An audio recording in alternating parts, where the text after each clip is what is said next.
उधर महात्मा के 5 वर्ष के पुत्र श्रृंगी को बच्चों ने बताया कि तेरे पिता के गले में कोई मरा हुआ सांप डाल करके चला गया। 5 वर्ष का बच्चा, पिता ने कितना तप करा दिया 5 साल में ही। 5 साल का वो ब्राह्मण बालक श्राप देने की क्षमता रखता है। श्राप कौन देगा? जिसकी वाणी भजन से सिद्ध हो जाए, उसकी हर बात फिर सत्य हो जाती है। वाणी भजन से सिद्ध होती है, जप से शुद्ध होती है, मंत्र अभ्यास से शुद्ध होती है। निंदा चुगली करने वालों की वाणी का सब सत्व समाप्त हो जाता है। झूठ बोलने वालों की वाणी पर भजन आता ही नहीं, नाम आता ही नहीं। नाम रस आया होता तो वो झूठ ना बोलता, वो निंदा चुगली ना करता।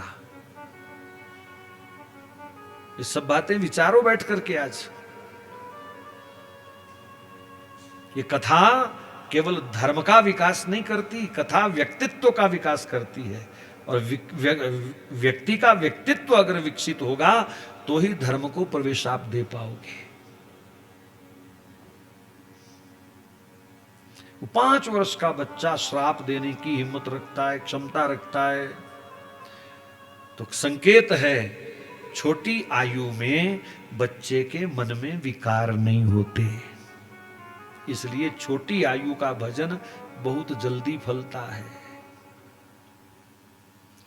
छोटे बच्चे को अभी झूठ बोलने की आदत नहीं है, निंदा चुगली की आदत नहीं है, किसी के दोष देखने की आदत नहीं है। छोटा बच्चा किसी से नफरत नहीं। बच्चे आपस में लड़ते हैं, कपड़े फाड़ देते हैं, अगले दिन फिर इकट्ठे खेलते हैं, मन में द्वेष नहीं है। हम लोग तो 20 साल पुरानी बातें नहीं भूल पाते हैं?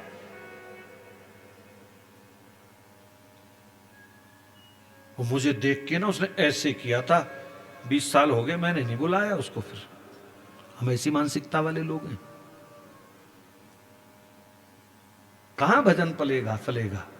अस्तु 5 वर्ष का बच्चा गंगा जल हाथ में लेकर के श्राप देता है। इति लंघित मर्यादम तक्षका सप्तमे हनि द्रक्षति संपुलंगारम जोदितो में तद्रुहम। जिसने ये अपराध किया है मेरे पिता का अपमान करने का, 7 रोज बाद तक्षक के डंक से उसकी मृत्यु होगी।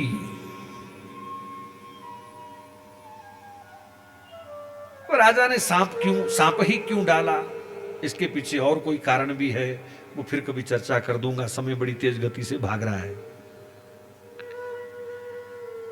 श्राप की घोषणा करके वो श्रृंगी बालक जोर जोर से रोया। बच्चे का स्वभाव होता है, भूख लगेगी रोएगा, प्यास लगेगी रोएगा, नींद लगेगी रोएगा, क्रोध आएगा रोएगा, चिड़चिड़ा हो जाएगा। तो बालक भी रोया क्योंकि उसको क्रोध आया हुआ है, वो अपमान की आग में जल रहा है। और अपमान स्वयं का नहीं है, पिता का है। अब आप कहोगे कि आप पहले कह रहे थे जुबान पर ये नहीं होना चाहिए, वो तो इसकी जुबान पर श्राप क्यों आया? अगर भजन इतना पक्का था तो इसको क्रोध का विकार क्यों आया? उसने क्रोध अपने लिए नहीं किया, अपने पिता के लिए किया है। आप पूरी रामचरितमानस पढ़ो, लक्ष्मण जी को आप कहीं बोलते हुए नहीं देखेंगे। बिल्कुल साइलेंट पार्टनर है वो राम जी का, कभी नहीं बोला कुछ। आप पूरी रामायण पढ़िए ध्यान से, कहीं एक आध शब्द कोई सुनने में आ, लेकिन खूब बोले जब परशुराम जी ने राम जी के लिए एक कुछ हल्के शब्द का प्रयोग किया। जब जनक जी ने कहा कि ये पृथ्वी वीरों से खाली हो गई है, तो लक्ष्मण जनक से जाके भिड़ गए कि राघव के सामने तुम्हारी हिम्मत कैसे हुई ये कहने की कि धरती वीरों से खाली हो गई है? तुझे राम दिखाई नहीं दे रहे सामने बैठे? तो राम के लिए क्रोध किया। हाँ, हमें भी खूब क्रोध करना चाहिए, अपने धर्म के लिए, अपनी गौ माता के लिए, अपने देश के लिए। हिंदुओं में सबसे बड़ी इस समय यही कमी है, इनका क्रोध ना देश के लिए है, ना राष्ट्र के लिए, ना गाय के लिए, ना धर्म के लिए। ये उबलते हैं केवल अपनी मान प्रतिष्ठा के लिए।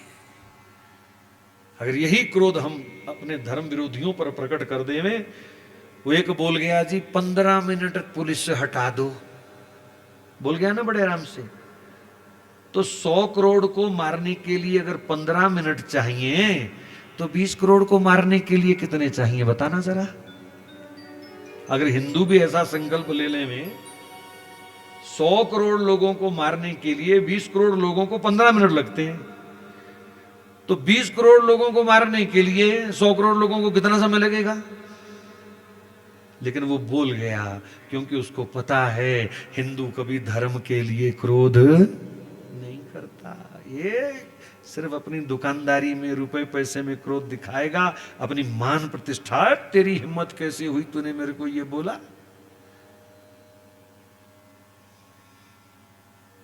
इसको गुस्सा सिर्फ ज्यादा से ज्यादा पैसे के लिए, मान प्रतिष्ठा के लिए आता है। वो लोग गुस्सा करते हैं धर्म के लिए, सर तन से जुदा जा, तूने बोला तो बोला कैसे। अस्तु परीक्षित को श्राप की सूचना दी गई।